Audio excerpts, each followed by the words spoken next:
Na'oo kalchame waaqan kadhadha. Yaa Waaqayyo nagaan nu bulchitee nagaan nu oolchu. Nagaan nu bulchitee nagaan nu oolchu. Nagaan nu bulchitee nagaan nu oolchu. Itoophiyaan nagaa haa taatu. Waraanni Itoophiyaa keessaa badu. Beelli Itoophiyaa keessaa badu. Kan dhukkubsate haa maaramu. Kan hidhame haa hiikkatu. Kan dhukkubsate haa fayyu. Waan Itoophiyaa nagaa teessisu. Xalaan Itoophiyaa haa badu. Itoophiyaan haa dandeessu.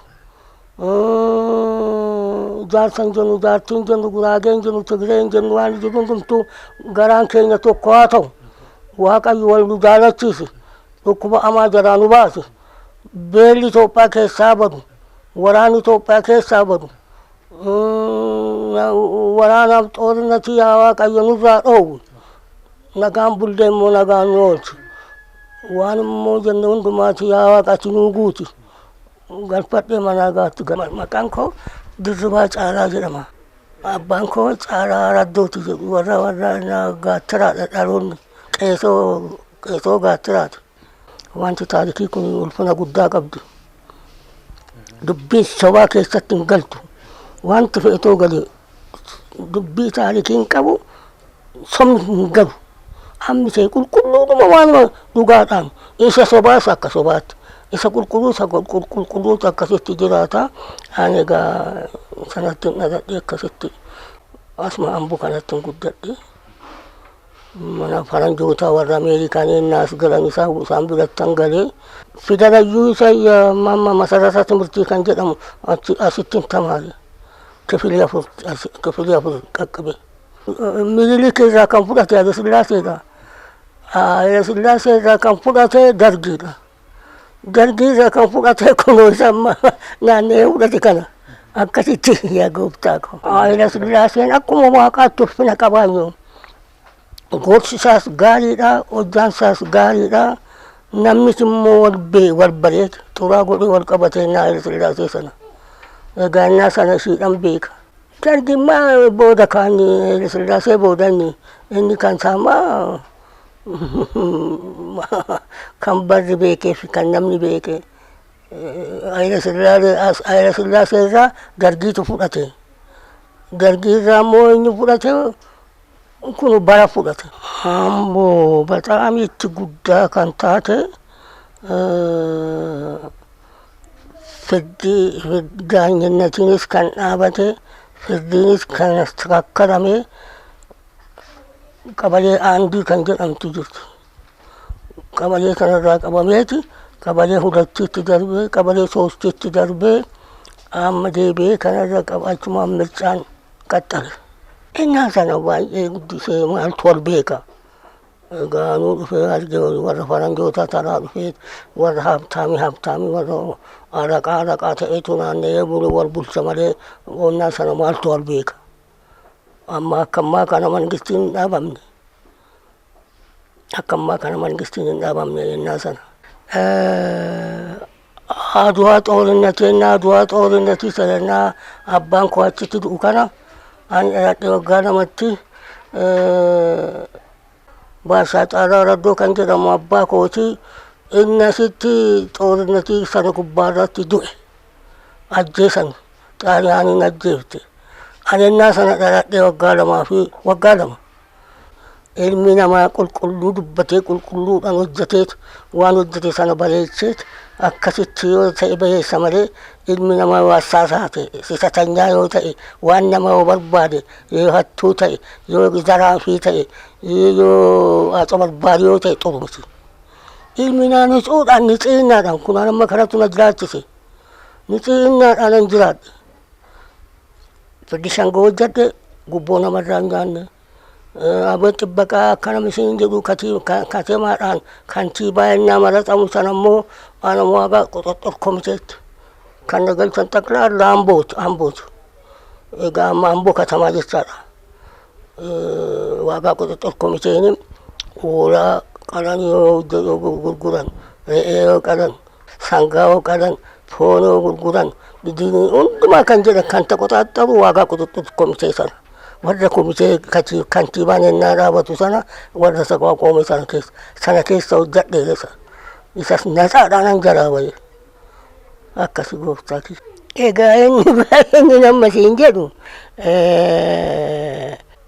baarageen jaalatina gaarii jaaladha, qulqulluu jaaladha, wal jaaladha, waan qabdan walii kenna, wal guddisa, wal hammadha, haadhoo koo jedhaati gaarii hojjedha wajjin jiraadha malee haayiliin nama hin bulchu.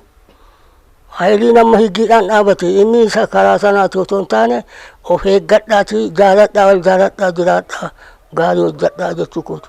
Anamni isatu na jiraachise kun. Kanii gaaf tokkitti wajjiniin taa'ee araqee malakkaa tokkoon dhugee ammu kanan bitaaf malee ganzaba namaa ani daa nyaadha jedheetan nama guddaadha jedhee irraa nyaadhu. Yoonni ammu kana naa bite ammu kanan bitaaf yoonni ammu kana naa tole waan kanan tolaaf amaan hojjanne kana baqadaraa tolfadha kanan isin jedhu kanuma. Innaa sanaaf innammaa tokko miti. Innammaa timirtii qabaa waa tokko hin ta'u. Amma eessa abbaa kooti waan rabbaan hin dubbadhu. Kanatu na jiraachise ammayyuu qulqulluudhumaadhaan jaalan dhaladhee asitti. Amma gaaf tokkitti soba hin beeku nama wallolee hin beeku firdiidhaan daanginnatii namarraa fudhadhee hin beeku nama ulfinan kenna yaaduma kun kanuma daraa. Adaraa ulfeessaa wal jaaladha jaalalli gaariidha. Nama wal jaalatutu nama walii tolatu isatu wal taqqama malee namni wal hin jaalanne namni hin tolle xiqimii hin qabdu. Ofii isiitiifuu deebiteeti saree taati wal jaalachuun xurudha. Ilmi namaa ilma namaa intalli namaa intala namaa gaabichaan sina sir'aatiidhaan fatsamamee wal fuudhee walitti heerumee inni Sidaama ta'e akka Oromoo inni Oromoo ta'e Oromoo waan jedhe wal keessatti galee akkasitti wal fuudhee wal bira hoo jiraate gaariidha. Kanatu nama bulcha malee wal tuffachuun xuru miti. Sidaamni Sidaama jedhamtee tuffatamuun hin tagabba'u. Oromoon Oromoodha jedhamee tuffatamuun hin tagabba'u. Tigreen Tigreedha jedhamee tuffatamuun hin tagabba'u. Guraageen Guraageedha jedhamee tuffatamuun hin danda'amu hin barbaachisu. Wanti jaalalli kun jarri kun hundumtuu wal jaalachuu barbaachisa. Garaa tokko wal jaalatanii wajjin jiraatantu gaariidha malee wal tuffachuun gaarii miti. Namni namuma lafa kana kan uume Waaqa. Samaayis kan uume Waaqa. Dhiiras dubartis kan uume Waaqa. Karaa kanaatiif Waaqa ilaalanii karaa tokkoof harka tokko wajjin buluu nama barbaachisa. Wal jaaladhaa jechuu kooti. Ammi jiru namni tokko beekee ka'ee beekinaan nama wajjin hin bula. Namatu wal marata. Namatu wajjin hin jiraata. Inni Sidaamaa Oromoo. Inni Oromoo Sidaama. Tigreen Tigree. Amaara Guraageen Guraagee. Akkuma dhufetti wal jaalateet wal fuudheet walitti heerumeet akkasitti darbee wal qaqqabsiise. Kanaafuu ulfinatu gaariidha. Amma wal qabadhaa daraamni jirtan. Addaan deemtanittuu ati Guraageedha, ati Tigreedha, ati Sidaamaa, ati Oromoodha otoo hin taane haadhoo koo jedhanii harka walitti maratanii wal dhungatanii timirtii wajjin tamaaranii hojjaa ofii innaa jedhan. Akka gizee Hayila Sillaasee sana ittinii tuffatee waan irratti waan nyaataan tuffatee daadhii gannanidhaan lafa gaassaa dhabee farda fudhatee fardaan gaggeessanii jedhan. Akkasitti hambaan barafa ta'ee achumaan dhaabate kanas. Kanaafuu gaarii hojjedhaa wal jaaladhaa. Sidaamaan otoo hin taane, Guraagee otoo hin taane, Tigree otoo hin taane, Affaar otoo hin taane, amma Sumaaleen Itoophiyaa taateetti keessatti jirti botaa qaba malee. Kanaafuu wal jaaladhaa yaa ilma ko. Jaalalatu gaariidha. Wal tuffatina wal xinneessina harka tokko wal qabadhaa wal gorsaa. Manuma kan koo galfadha mana nagaatti gadi yaa ilma ko waan hin gammadu. jaarsummaatti nan maratame nan gammada cubbuun dubbannee cubbuu keessaa waaqni na baase. Daanyinnatiitti nan maratama nan ulfinaan argadhe. Ati Sidaamaa ati Oromoodhaa jechaan jiru garaa tokko harka tokko wal jaalannee wajjin jiraanne ammas waaqni nu haa jiraachisu. Nagaan baatan immoo nagaan mana keessanitti waaqni isin haa galchu. Kufoon isin hin rukutin, qoraattiin isin hin waraanin, galaanni keessan haa cabu, waaqni isin haa jiraachisu. Assaamni keessan hundumtuu kan garaa nama godhu malee kan nama azansisuu miti. Garaan keenya hundumtuu daskanu jedhee garaan keessan hundumtuu dasaa jedhu. Nagaan baa nagaan gara. Yaa ilma koo amma danda'u kanuma. በጣም ይትንገመዳ አምቦ በጣም ይትለወጠምቴ በጣም ይትጥሩ አርገምቴ ከተማ ጥሩ ታቴ ድሬኝ ጋሪ ታቴ ከናፉ በጣም ይትጥሩ ተኤ ከናፉ አናመዩ ነነመሰገና አመዩ ቶልቼተን ሎንቱ ዴማዩ መሌና እና ዱሪሰና ማልቱ በረንዳ አማ አውሮፕላንን ድረሲን ገሌ ምቲ Aeroplaanii dirasii galeera. Kana caalaa ammoo maal tasaasaatti jirti. Galata Waaqaa ammayyuu guddatteetti amma sinuuf haa guddisu waan tokkicha jiru. Waan inni tokkicha assaabee ka'e waan inni jalaa hiixate jiru. Assaabni koosu naa guuteetuma amma yoonaatti jira. Dibeetiyoon dhaqee qaxxi, daanyinnatiyoon dhaqee qaxxi, jaarsummayoon dhaqee qaxxi. Keessa waan taa'an numta nan fixaa xaaxaa keessan galle. Kanaafuu adamiidha. Ammayyuu adamiidha. Amboo adamii kan caalu kan durirra wal caalee jiraata amma. Kan durirra wal jiraata amma. Adamii keessa jira ambo. Ambo guddateera. Ammayyuu haa guddatu. Abbaan koo dubbisu jetta na hammatu malee. Inni ishii sana yoo karaan irratti deemee asitti immoo jirti kan ishii guddiftee haati ishii jirti. Ishiin karaa sana na qaqqabdi. Inni kun immoo karaa hundaa na qaqqaba. Adamii keessa jirra. Nan eebbisa ammas waan naa eebbisu. Waan gaarii naa kennee gaarii kana akkasitti otoo namni akkatti wal jaalatee jiraatee jiru gaariidha. Adamii keessan jiroo. Adamii keessan jiroo. Ilmoon lamaan argadhe kun በጣም inni dhiiraa na daggafa. Ishiin dumaraas immoo achi teesseetti na daggafti. Adamii keessan jira. Qulqulluudhaan jira. Qeen koos qulqulluudha. Ilmaan koos qulqulluudha. Cubbuun beeknu kun akkasitti jirraa jechuu kooti. Jaarsummaadhaan akka baadabbaataatti bulchaa. Akka baadabbaataatti bulchaa yee. Amma eenyaa dhufee jedhee inni akka jaarsummaatti fudhatee lafa fudhatee walii kennu sun tu wal gaheeti. Eenyaa wal gahee taa'ee walii kennuudhaan naa taa'u namichi kun waddeessa nama guddaadha. Amma daadhii itti naqaniiti daadhii sanatti tisiirni itti gannaqe. Namichi kun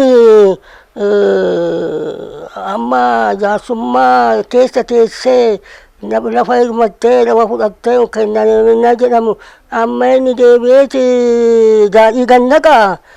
Inni lammaffaa isaaf ganzaban kenninu lafas hin kenninu hadhaa qabnee lafas hin hirru jedha. Isaaf farda teessumaa muluuma wajjin itti uwwisanii isatti kennan. Kanarraa achiin dhaabate achumaan ambo lafti elmamuun dhaabame. Ammoo jaarsi waddeessaa dhufaa eessaa dhufaa awwalisoo dhufaa eessaa dhufaa wanti jiru naannee lafa waliira. Walii qalees walii laateet walii qopheesseet akkasitti jira. Amma inni kun achi keessatti lafa silaa kun namaa silaa hirmataayu. Ennaa daadhii gannaqe. Maaliif gannama daadhiin? Maaliif gannama daadhiin? Maaliif ilmi namaa daadhii gannaqaa? Namichi kun lafa hin argatu. Nuti har'a qabnee lafas hin kenninu. Iddoo lafaas dhiifne.